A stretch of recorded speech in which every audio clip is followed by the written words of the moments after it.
Ya echaba de menos estar en este parque de atracciones, en este bazar de las utopías con mis amigas y mis amigos, mis compañeros y compañeras de juego, en el arte de crear, en el arte de compartir, en el arte de elevar esa arquitectura de los sentidos de la propia vida. Hoy tengo una muy buena amiga, una escritora muy innovadora que trae esos aires que tanto digo yo que me trae América siempre en los labios, que es Cintia Maldonado. ¿Cómo estás, Cintia? Hola Carlos, muy bien, muy contenta de estarte acompañando aquí en este espacio tan maravilloso que tienes. Sí, bueno, Cintia es un hallazgo, es uno de esos hallazgos porque no solo es su capacidad para escribir, es su capacidad para mover y esa disciplina que tiene de la alegría de siempre ofrecer un crecimiento personal. Pero ese crecimiento viene de muchos kilómetros de aquí, que aunque aquí somos de todas partes y de todas partes del mundo en este Hospitalet Forever que decimos, vienes de Honduras. ¿Cómo era tu Honduras de niña? ¿De qué parte de Honduras eres? Sí, Carlos, yo nací en Honduras, en la zona norte de Honduras. ¿Y cómo es esa zona? Explícaselo un poco a la gente. Vale, con mucho gusto. Yo crecí en una zona de campo. Crecí con mi abuela porque mi mamá trabajaba. Siempre he tenido historias de migración detrás. Mi mamá trabajaba en una ciudad más grande porque mi abuela tenía la casita en un pueblito, ¿no? Entonces yo me crié con ella. Ya cuando fui un poco más grande, sí que ya me fui a la ciudad a estudiar. Y entonces me crié entre el departamento de Colón, que es en la costa norte, ahí en pleno Caribe, pleno Eso, sol, precioso, ¿eh? y la ciudad de La Ceiba. Todo, que es una, todo colores, ¿no? Todo efectivamente. Colores, ¿no? Todo colores. Sí, y la ciudad de La Ceiba, te decía que es una ciudad muy, muy bonita también. Muy bonita. Y entonces estudié ahí los últimos años antes de venir para acá, en el año 2006, estuve viviendo ahí. Oye, y tu abuela, que las abuelas son básicas en el crecimiento de muchos escritores y escritoras, ¿te contaba historias? Porque mucha gente empieza a escribir a partir de esas historias que le cuenta la gente mayor, ¿no? Sí, Carlos, de hecho, la semana pasada estuvo mi mamá aquí, estuvo 2 meses con nosotros y la semana pasada se devolvió a Honduras. Ella solo Luz viene a Marina pasear. se llama, ¿no? Luz Marina, mi mamá, sí. Entonces mi abuela, Rosa se llamaba, mi abuela, con la que te digo que me crié. Entonces ella sí que me contaba muchas historias y de hecho estábamos rememorando y acordándonos de estas historias que ella nos contaba. Yo todavía no he narrado ninguna de las historias que ella me contaba, ni tampoco he utilizado, porque a veces yo utilizo retazos, ¿no? Para hacer mis historias. Pero sí es una cosa que tengo en proyecto. Pero, y de hecho lo he comentado muchas veces. Claro, pero ¿verdad que de alguna forma te enseña una técnica de cómo contar? O sea, esa magia de la narración oral, ¿no? Efectivamente, Carlos. Fíjate que además yo te tengo que contar un dato que ha contribuido en que yo cuente historias.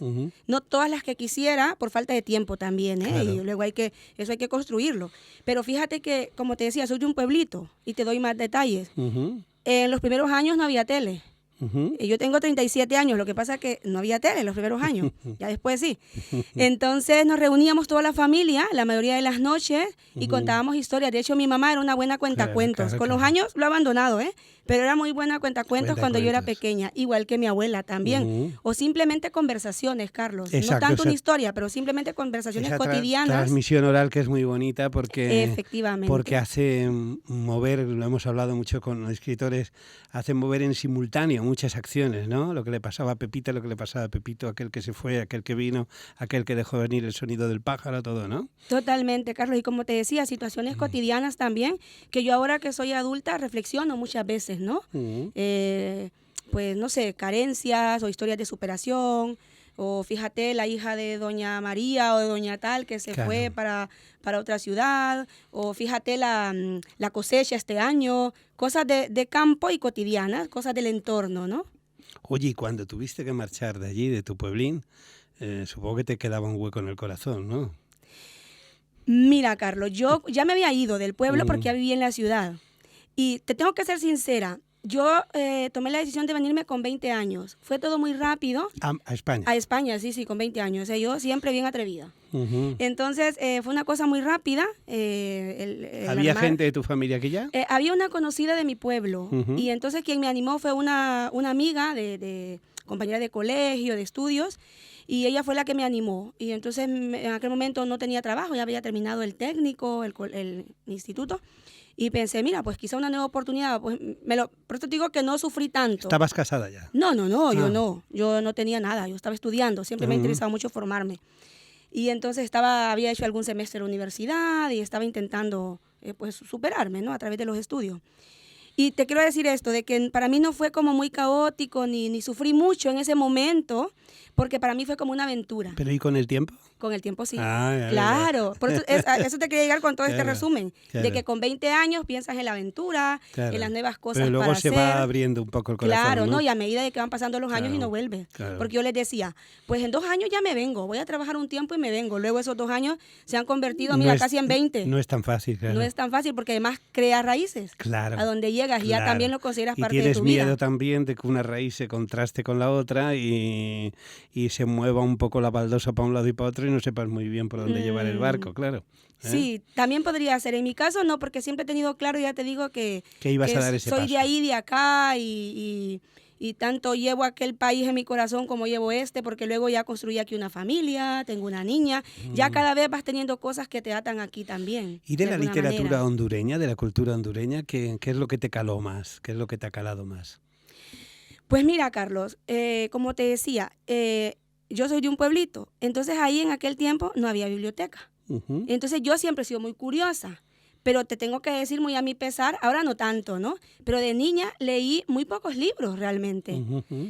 Me marcó un libro que una vez un profesor de estudios sociales y de español, porque ahí un profesor daba varias asignaturas. Yo soy de esas escuelitas rurales, en donde el profe te daba varios... Maestro era de todo. De todo, exacto.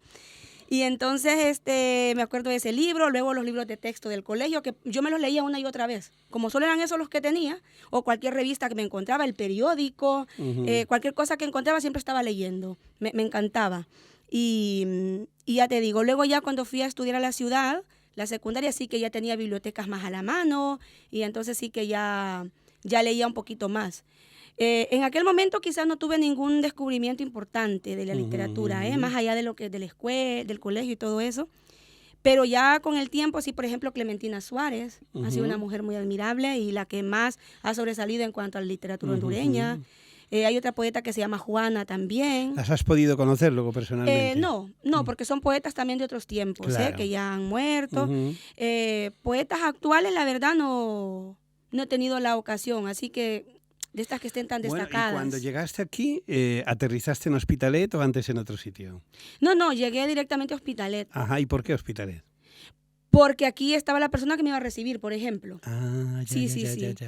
¿Y al mismo barrio en el que estás? Efectivamente. Yo me acuerdo que llegué a la calle Riera Blanca. Siempre tengo en la cabeza ese viaje desde el aeropuerto en taxi hasta la calle Riera Blanca. ¿Y qué te pareció aquello? Bien. La verdad que en un inicio me adapté bastante bien. Ya empecé a trabajar me acuerdo, en cafetería, ¿sabes dónde? Estaba un primer bar donde trabajé. Uno estaba en la Riera Blanca, en la parte de abajo, y otro estaba en la calle Carreras Candy. Ah, Carreras Candy. Ahí hacía turno yo. Muy bien. Bocatas para arriba, bocatas para abajo, café. Qué valiente. Sí, totalmente. Sí. No tuve inconveniente en incorporarme rápidamente. Y bueno, ¿qué vivías así? ¿En grupo, con gente, con familiares o individual? No, vivía con mi amiga con la que había llegado y con la familia de esta persona, de esta señora o sea, que tuviste siempre una base de acogida, recibido. ¿no? Una base medio familiar de Sí, acogida. totalmente. Sí, la importancia del entorno. Bueno, y te encontrarías con Hospitalet, una ciudad multicultural, yo creo que de muchas oportunidades para gente como tú, ¿no? Sí, en cuanto al trabajo y así, sí. Tengo que decirte también que como todo el proceso, ¿no? que pasamos todos los migrantes, en los primeros años yo me interesé más por establecerme, y que es normal también. Luego he entendido y he estudiado ese tema de que es importante. Lo primero es hacerte de un trabajo, de un lugar donde vivir, hacerte unas nuevas amistades. Una base. Claro. Y entonces, así fue como yo comencé. Y ya con los años fue cuando empecé a comprometerme más en otros temas como ya sociales, culturales y así. ¿Y cuál fue la primera así llamada para decir, bueno, me voy a tirar un poco al río a meterme en este mundillo, porque no deja de ser un mundillo que tienes que un poco establecer conexiones, redes de editoriales, de actos, de contactos políticos, sociales, etcétera? ¿Cuál fue la primera llamada que te estimuló para eso? Sí, Carlos, fíjate que yo empecé a escribir sin ninguna pretensión, mucho más allá. De hecho, creo que empecé muy novata. Ya te digo que no tenía ningún precedente familiar, tenía quizá muy poca base, pero a mí lo que más me empujó para escribir fue el hecho de que, como te digo, cuando ya empecé a asistir a eventos de asociaciones, o como ese despertar mío, y como siempre pensé, yo no valgo solo para limpiar, por ejemplo, porque está muy puesto eso de los migrantes para esto. De hecho, entre nosotros mismos muchas veces se dice, pues ya sabes a lo que vienes, a cuidar gente mayor, a limpiar. Bueno, mira, mi familia vino, era otra emigración, pero no dejaba de ser emigración, de una parte de España hacia aquí, que es como de Galicia, y en concreto varias de mis tías fueron porteras y atendían también en casas como persona de servicio. Sí, pero luego se hicieron sus empleos y se jubilaron, claro. Exacto, ahí te iba yo. ¿Es el mismo proceso? Efectivamente, sí, es el mismo proceso, pero Lo también han seguido en muchos pueblos así. Sí, pero también está en la mente de que si tú te quieres quedar haciendo eso para siempre, que no está mal, está muy bien. Pero yo, como te digo, siempre he sido una persona curiosa y la verdad muy pretenciosa. Pero he pretendido siempre... Así como es un rompeolas tremendo y brusco y difícil, también estas grandes ciudades ofrecen muchos huecos, muchas oportunidades para aquel que se quiera superar, aquel que se quiera atar. Efectivamente, a eso te iba. Pues cuando yo ya empecé a despertar y empecé a pensar así, de yo puedo hacer algo más, empecé a asistir a talleres en asociaciones. ¿Qué pasó? Que entonces no encontraba referentes que hubieran escrito de mujeres como yo, que había venido de miles de kilómetros de otro país y que me hubiera establecido aquí, ¿no? No encontraba como qué leer, con quién guiarme. Y entonces fue así como en algún taller escuché las historias de otras mujeres, siempre lo cuento, que fue con el primer libro, Mujeres Migradas. Sí. Y entonces esas historias se parecían unas con otras. Me había pasado a mí, le había pasado a otra, sí, le había pasado a otra. Esto, como tú dices, sí es importante matizarlo porque sí había habido una emigración, pero de élites, por ejemplo, de gente que venía a hacer profesorados, que ya venía con otro condicionante y venía ya integrada en unas élites o en unos contactos.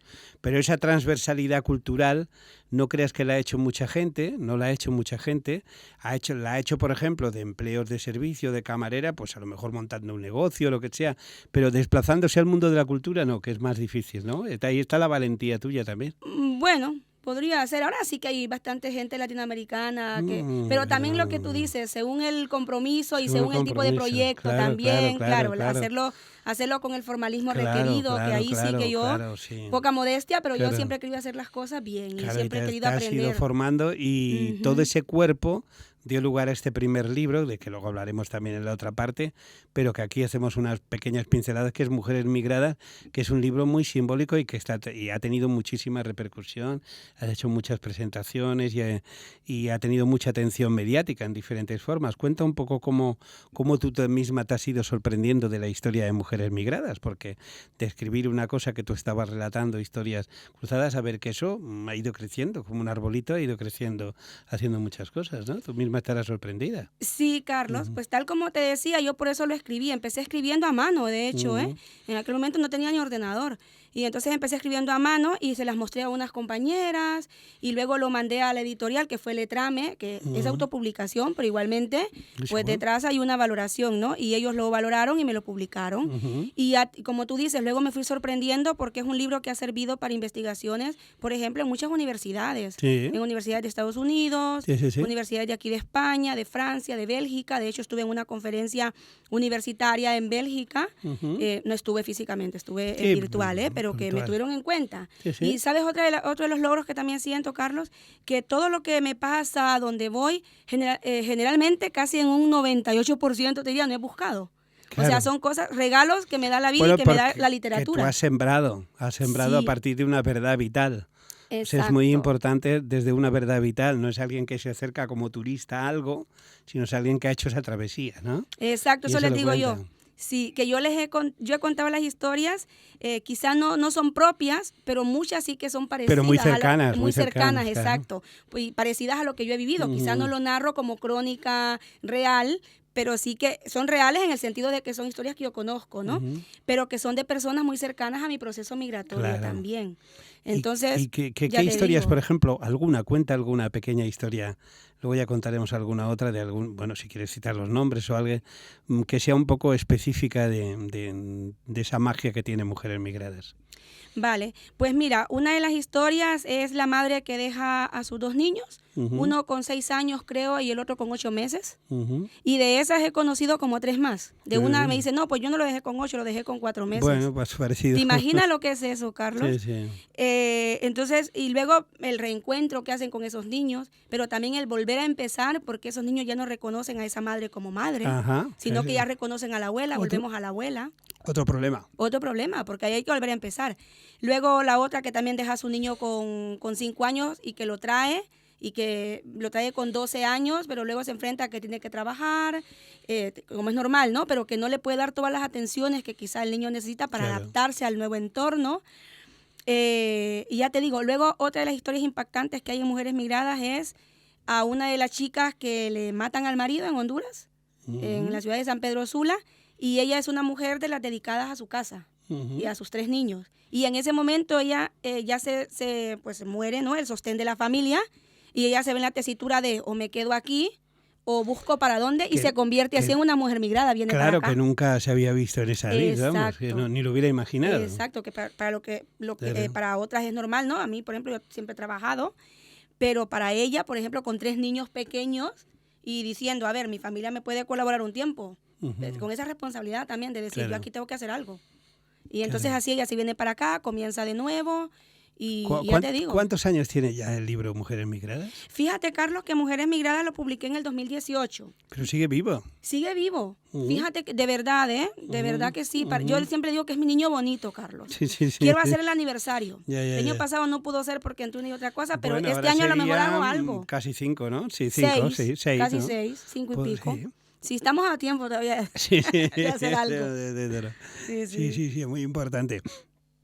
Bueno, Mujeres Brigada, ¿cómo has visto? Bueno, la mujer latinoamericana tiene también unos acentos particulares que no es un poco la cultura de la mujer europea. ¿Cómo ves el crecimiento de la mujer latinoamericana en el marco de la cultura europea? Bueno, yo creo que cuando nos movemos en estos ámbitos en donde la gente ya está concienciada, Carlos, y yo creo que ya te mueves, al menos a mí me ha pasado que me muevo en el ámbito de la literatura, me muevo yo creo que en igualdad de condiciones, porque contigo hemos coincidido en muchos sitios. Sí, hombre, claro. Y, por ejemplo, yo digo soy parte... hombre, digo mujer. Sí.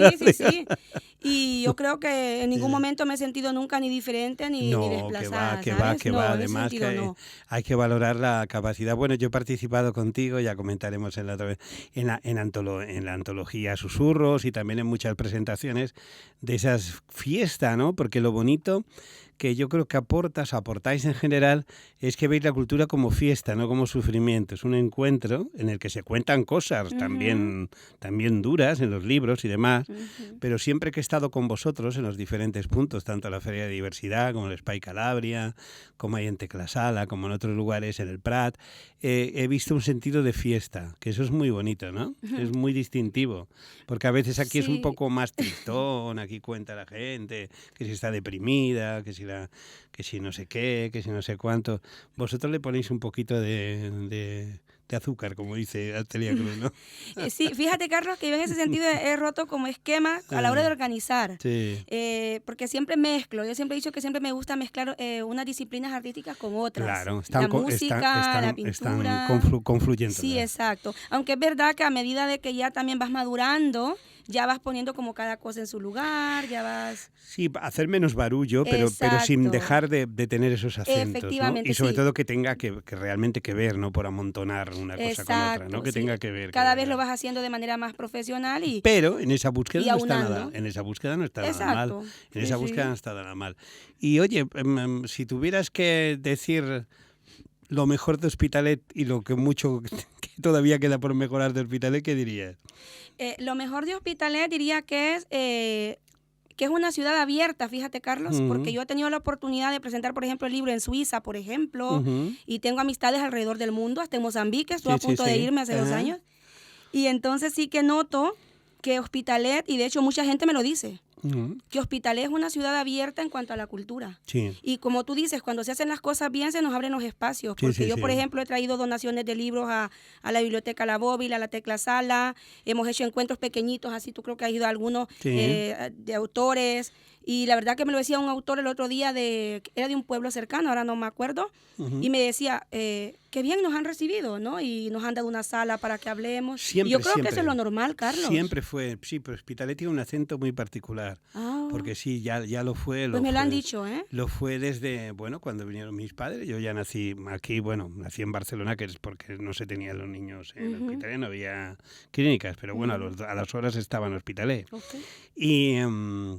Y claro, cuando te juntabas en aquellas escaleras donde se intercambiaba lo murciano con lo andaluz, con lo catalán, con la gente que venía de todos los lugares y se intercambiaba, alguien le enseñaba una receta de una cosa al otro, le enseñaba una canción, le enseñaba una tradición, le enseñaba...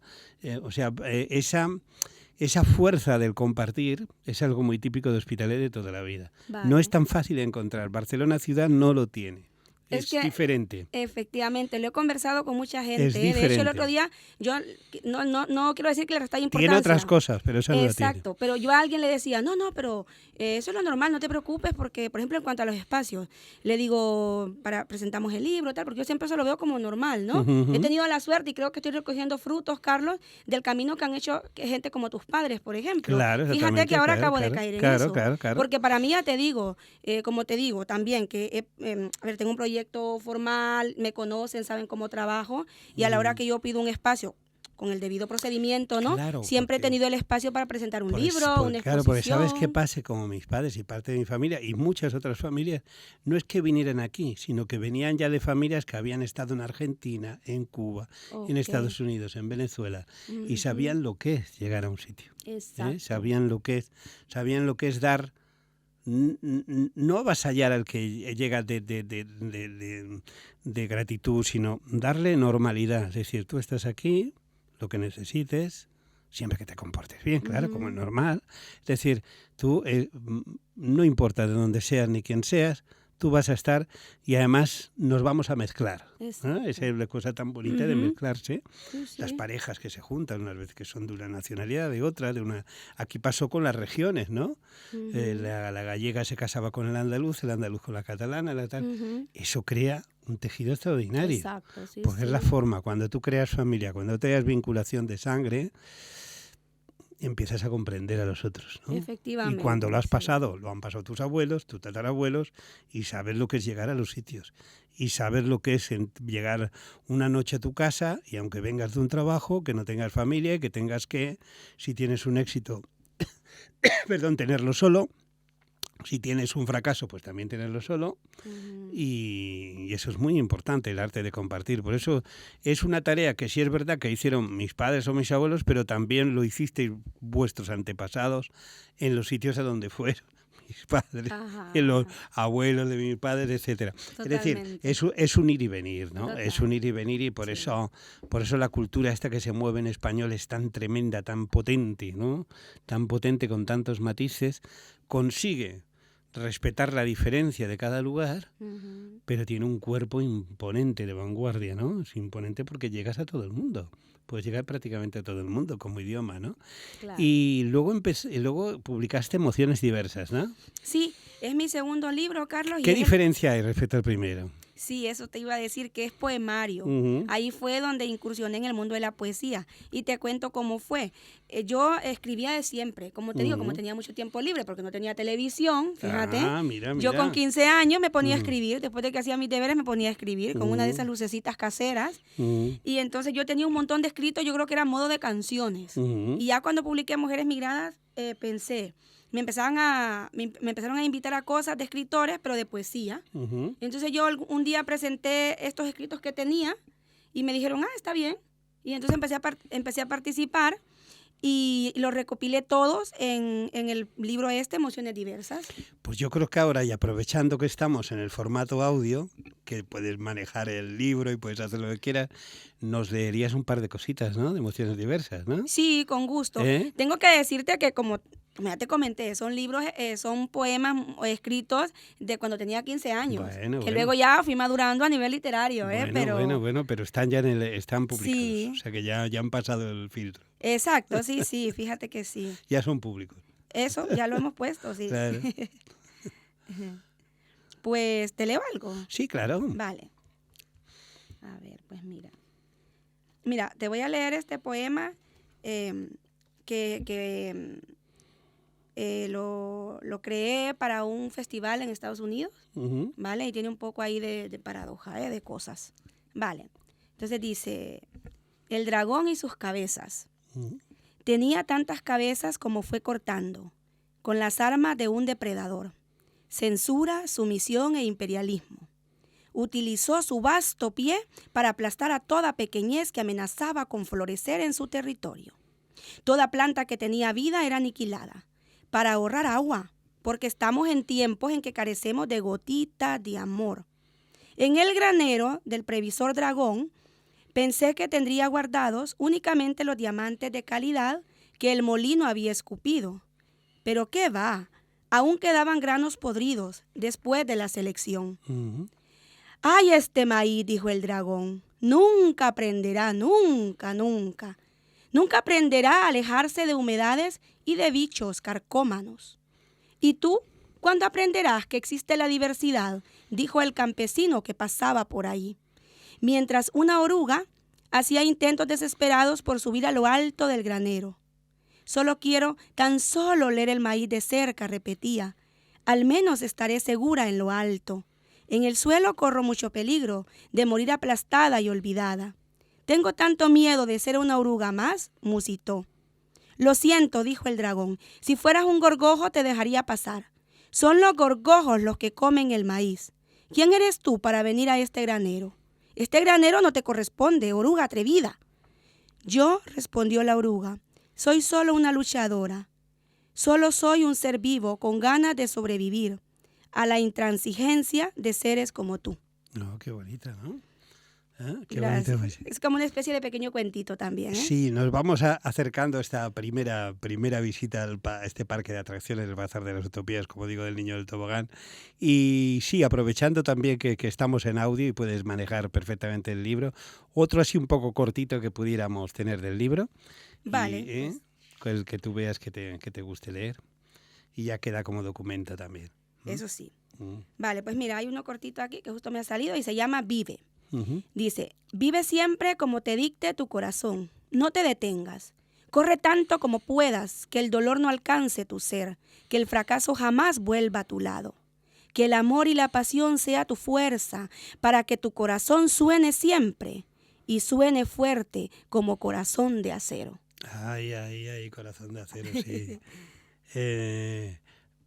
¿Tú te deprimes de vez en cuando? ¿Te falta fuerza o eres una mujer de esas que mantiene la dirección? Pero debe ser muy sentimental, ¿eh? Yo me deprimo. Sí. Yo me deprimo. ¿Y claro cómo que te sí, superas? ¿Cómo te superas? Pues me dejo que fluya. Exacto, ¿no? Dejo que fluya porque me respeto mucho, Carlos. Y creo que son etapas. Llorar va bien, ¿eh? Sí, claro que sí. Y tú sabes que también en el ámbito colectivo, en el ámbito de los proyectos, a veces, también siempre, para mí todo es un aprendizaje. Claro. Aunque en el momento me cueste aprenderlo, luego, como te digo, poquito a poco voy encajando las piezas y todo lo que te pasa es un empuje para salir adelante o para que busques otras alternativas. Claro, abrir nuevas puertas, y otros espacios. Abrir nuevos espacios.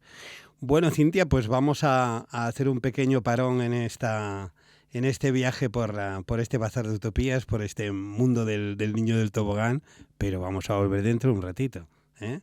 Cuando nos dé permiso el guarda Xavi Miralles. Gracias, Carlos. Hasta ahorita, hasta ahora. Hasta ahora.